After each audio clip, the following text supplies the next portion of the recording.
Y'all remember years ago when they had to emergency land a plane in the Hudson River? Right?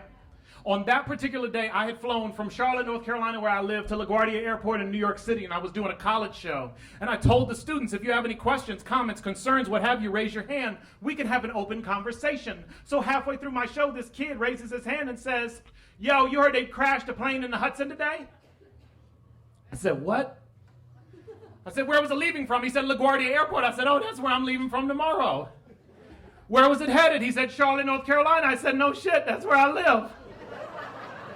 What airline was it on? He said, US Air. I said, I'm screwed.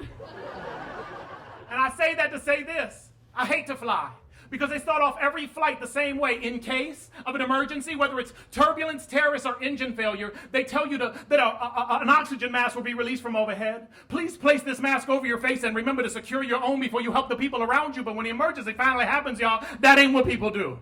Kind of like the older couple sitting across from me, who I can tell are still very much in love by the way he holds her trembling, flight-fearing hands, or how the laugh lines in his cheeks are stronger than the stress lines that cross his brow, or by the way they whisper wishes to one another, that if this plane ever went down, they would climb into each other because they would have died with a taste of their lover's skin soaking across their memory in case of an emergency, and this cabin loses electricity. They tell me that a lighted pathway will appear following the aisle, and I feel like standing up and saying, I'm sorry, y'all, that's my fault. I brought a lot of extra baggage on board, and I think my sins may be weighing down this plane, but sins are almost sacred in the case of a mother and son who sit in front of me. She lost a husband, he lost a father, once while this son was sick, laying in a hospital bed, suffering from a disease that made his heart too big. But fathers know best. Like when this father knew that he and his son had the same blood type, and if the doctors couldn't find a transplant in time, he knew no doctor would refuse his son his own heart if he was to commit suicide, and he hung himself so that his son could become the man he'd always seen in the back of those little 8-year-old eyes in a state of an emergency, kind of like the doubled over ancient woman who sits directly next to me, an ancient woman, Jewish, who hid in Poland during World War II when she was pregnant and alone, knowing one day her neighbors would tell the Nazis of her existence, knowing before long she'd hear German soldiers stomping up the steps like they were jogging up the nerves in her spine. So every morning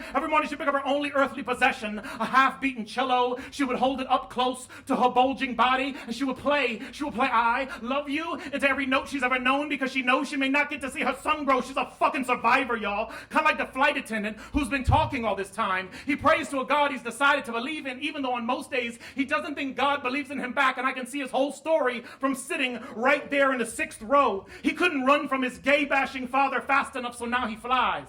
He's wanted to get away ever since he was first called names. He's probably been called a pansy more than I've ever been called honest. And honestly, y'all, I think it's the other way around, because on most days I'm a coward. I am unready for any kind of emergency. We have been trained our entire lives, y'all, to practice panic, not passion. So when it comes to sink or to swim, most of us look under our seats for life preservers, and we decide to fucking float if asked. To brace for impact, please place your head between your knees and kiss your ass goodbye, because in the state of an emergency, in the state of emergency, we're all gonna die. Welcome aboard the rest of your lives, and please begin to prepare yourselves for a state of emergency. Woo.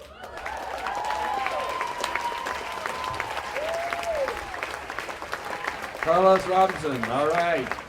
Kevin, how much did we get? Money did we get? We